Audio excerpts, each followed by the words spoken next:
Hello दोस्तों आपका अपने YouTube channel HWR online classes में स्वागत है। मैं आपका मित्र राजा यादव आपका अपने YouTube channel HWR online classes में स्वागत करता हूं। दोस्तों मैं आपका अपने YouTube channel HWR online classes में स्वागत करता हूं। दोस्तों जैसा कि आप जान रहे हैं कि क्लास टेंथ में सभी चैप्टर जैसे साइंस हो गया, मैथ हो गया और साइंस में 3 पोर्शन आ गए जैसे बायोलॉजी, केमिस्ट्री और फिजिक्स हो गए। दोस्तों ये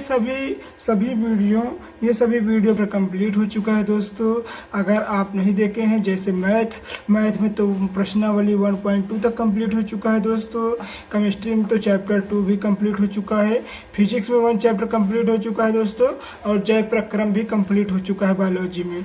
दोस्तों अगर आप यह सब न देखे हों तो प्लीज़ वीडियो प्लेलिस्ट में पड़ी हुई है, उसे जाकर अवश्य देख लें।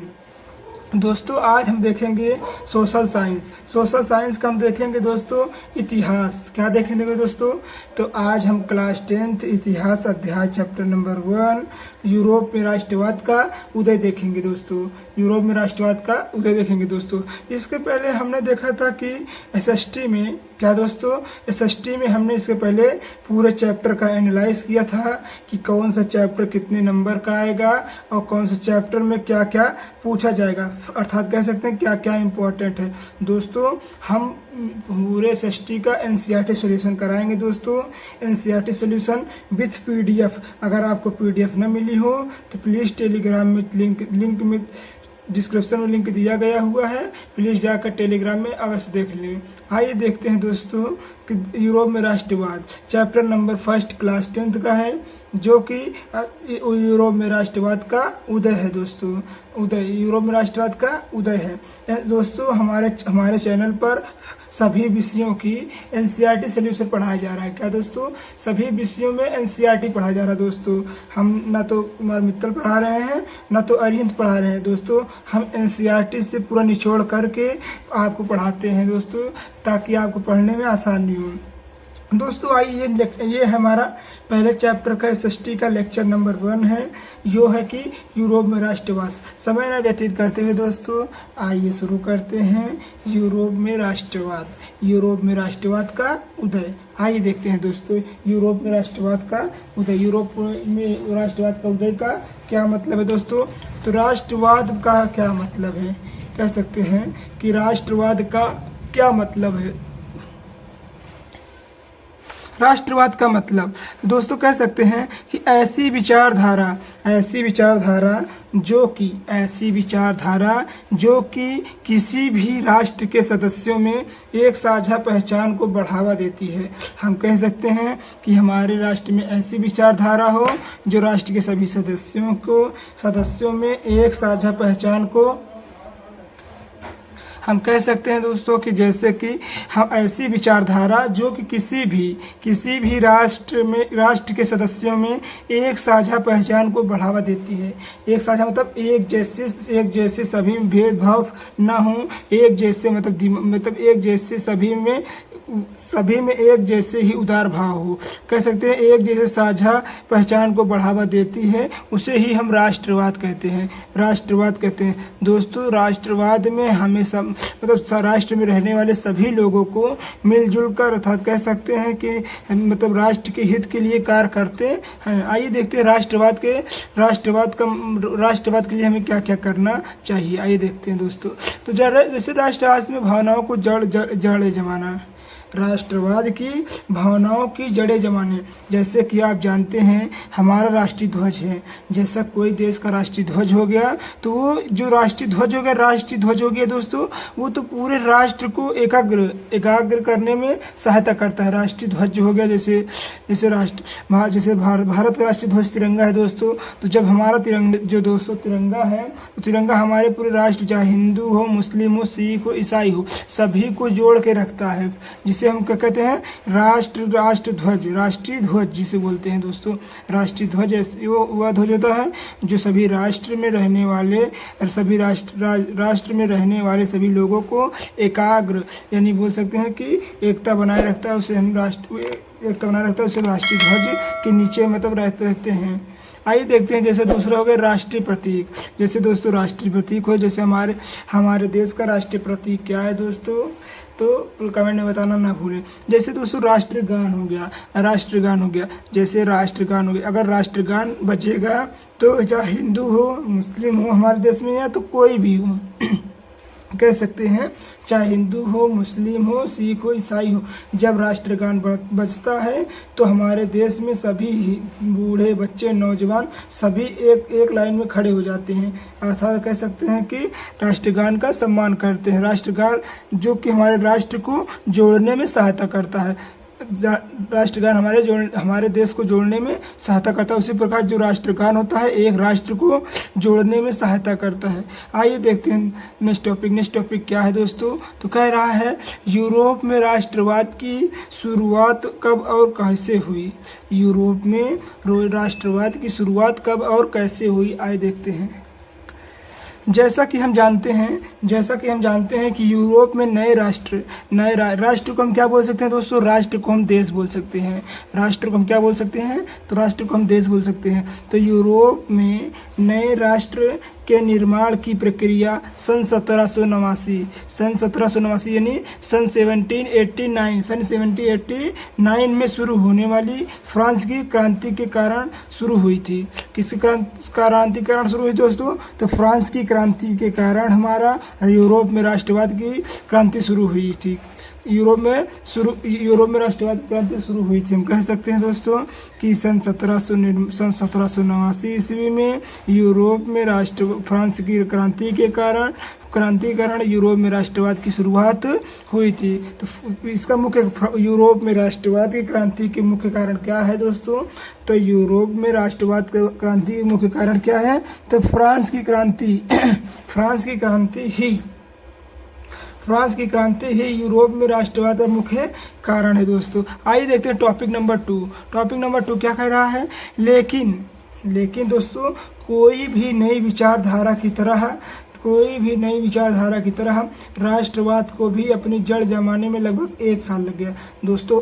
कोई भी बड़ी चीज हो दोस्तों, तो उसे सफल करने में 1 से 2 साल लग ही जाते हैं दोस्तों। कोई भी बड़ी चीज हो तो उसे सफल करने में 1 से 2 साल लग ही जाते हैं। उसी प्रकार हमारे जो यूरोप में राष्ट्रवाद की शुरुआत हुई थी, सभी पूरे राष्ट्र के लोगों की विचारधाराओं को एक होने में लगभग 1 सदी का समय लग ही गया था। आइए देखते हैं पॉइंट नंबर 3 क्या है दोस्तों, आइए देखते हैं। तो दोस्तों नेक्स्ट क्वेश्चन क्या बोल रहा है, कह रहा है राष्ट्रवाद की पहली अभिव्यक्ति कब और कहाँ हुई। राष्ट्रवाद की पहली अभिव्यक्ति कब और कहाँ हुई थी, तो कह सकते हैं राष्ट्रवाद की पहली अभिव्यक्ति फ्रांस में। कहाँ हुई थी दोस्तों, तो पहली अभिव्यक्ति फ्रांस में हुई थी। कहाँ हुई थी दोस्तों, तो पहली अभिव्यक्ति फ्रांस में हुई थी। और कितने में हुई थी, तो सन 1789 ईस्वी में हुई थी। तो हम कह सकते हैं राष्ट्रवाद की पहली अभिव्यक्ति फ्रांस में और सन 1789 ईस्वी में हुई थी। कितने में हुई थी दोस्तों, तो सन 1789 ईस्वी में हुई थी। आइए देखते हैं नेक्स्ट टॉपिक क्या है दोस्तों। नेक्स्ट क्वेश्चन है नेपोलियन में प्रशासन के क्षेत्र में क्या बदलाव किए। तो नेपोलियन ने प्रशासन के क्षेत्र में बहुत सारे बदलाव किए दोस्तों। नेपोलियन ने प्रशासन के क्षेत्र में काफ़ी सारे बदलाव किए जो कि निम्नलिखित है दोस्तों। नेपोलियन कोई और नहीं था, एक सैनिक था। इसने अपनी योग्यता और निष्ठा के बल पर पूरे फ्रांस पर कब्जा कर लिया दोस्तों।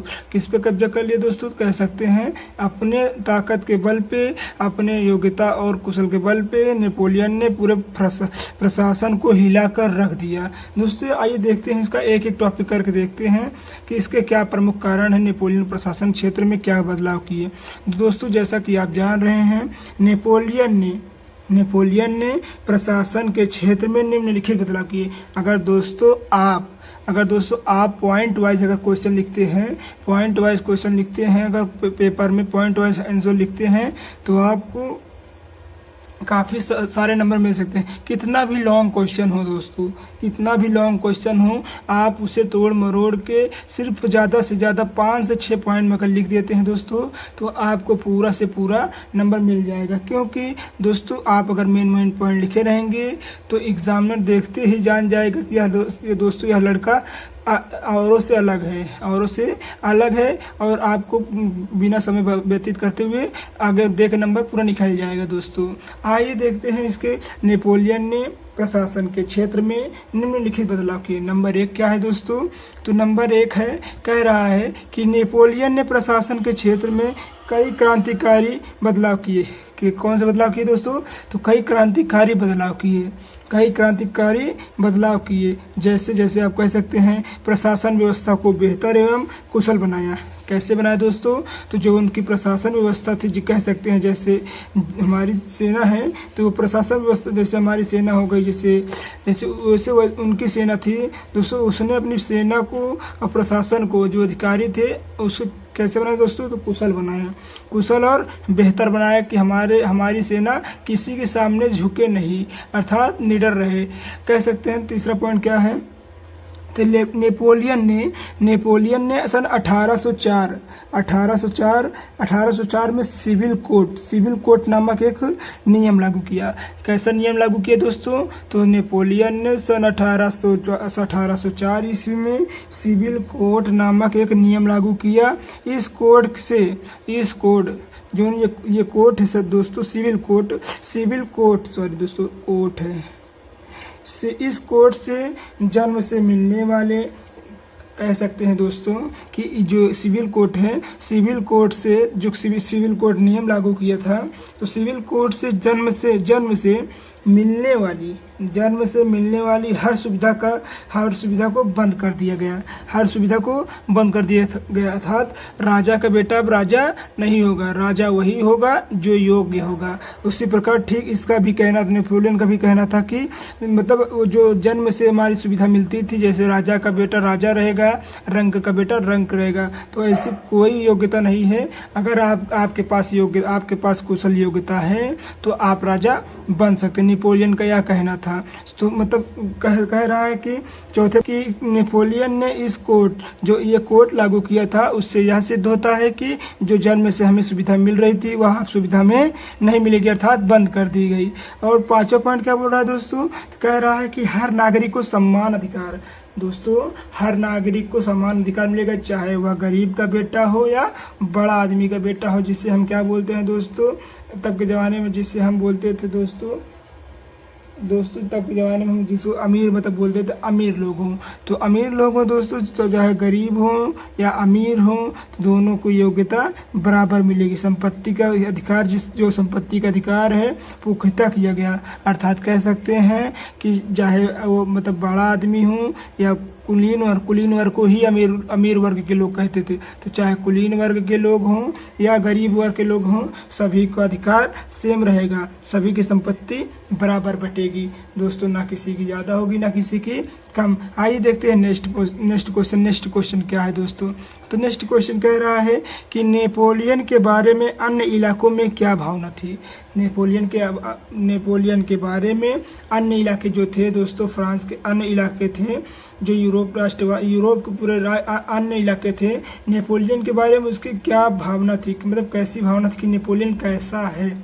आइए देखते हैं दोस्तों। जैसा कि हम जानते हैं शुरू में फ्रांस की सेना को जो दोस्तों शुरू में जो नेपोलियन की फ्रांस की सेना थी दोस्तों, नेपोलियन की जो फ्रांस की सेना थी, सेना को आज़ादी का दूत बोले तो भगवान बोलते तो दूत को ना, मतलब कि ये रक्षक है हमारी। तो सेना को आज़ादी का दूत के रूप में देखा गया दोस्तों। कह सकते हैं कि शुरू में जब मतलब जैसे फ्रांस आज़ाद हो रहा था, मतलब नेपोलियन के शासन में था शुरू में, तो ऐसा लग रहा था कि जो ये मतलब रक्षक हैं, सेना के रक्षक हैं, ये हमारे दूत के रूप में कार्य कर रहे हैं, दोस्तों। नेक्स्ट पॉइंट क्या है? तो नेक्स्ट पॉइंट कह रहा है कि लेकिन लोगों को जल्द समझ में आ गया क्या दोस्तों, लेकिन दोस्तों लोगों को जल्द समझ में आ गया कि इस नई शासन व्यवस्था में राजनीति यानी राजनैतिक आज़ादी की उम्मीद नहीं की जा सकती। अर्थात कह सकते हैं कि इसमें राजनैतिक आज़ादी की उम्मीद ज़्यादा नहीं की जा सकती। अर्थात कह सकते हैं टैक्स में भी भारी बढ़ोतरी हो गई। जो हम मतलब कह सकते हैं कि जो फ्रांस में सेना को आज़ादी का दूत समझा जा रहा था, वह बिल्कुल उनके विरुद्ध विपरीत हुआ और इन्हें बाद में राजनीति जो व्यवस्था थी आज़ादी नहीं उम्मीद नहीं की जा सकती थी। उसी प्रकार टैक्स में भारी बढ़ोतरी की गई। टैक्स में दोस्तों भारी बढ़ोतरी की गई। आइए देखते हैं नेक्स्ट पॉइंट में कहा जा रहा है कि फ्रांस ने जिस इलाकों पे कब्जा किया था, वहाँ के लोगों की फ्रांसीसी शासन के बारे में मिलीजुली प्रतिक्रिया थी। कह सकते हैं दोस्तों कि फ्रांस ने जिस इलाके पर शासन किया था, कब्जा किया था, कह सकते हैं कि अपना कब्जा जमाया था, वहाँ के लोग फ्रांसीसी शासन के बारे में मिलीजुली प्रतिक्रिया जिस इलाके को वह जीत लिए थे, वहाँ पर फ्रांस से मिलीजुली, जैसे वहाँ फ्रांसीसी भाषा है, तो वहाँ जिस इलाके को वह जीते थे उस इलाके में भी वह फ्रांसीसी बोलने को मजबूर करते थे लोगों को। थैंक यू दोस्तों, आज तक वीडियो यही समाप्त हुआ। दोस्तों अगर आपको वीडियो अच्छी लगी हो तो प्लीज़ वीडियो को लाइक करें एंड चैनल को सब्सक्राइब करना ना भूलें। Thank you.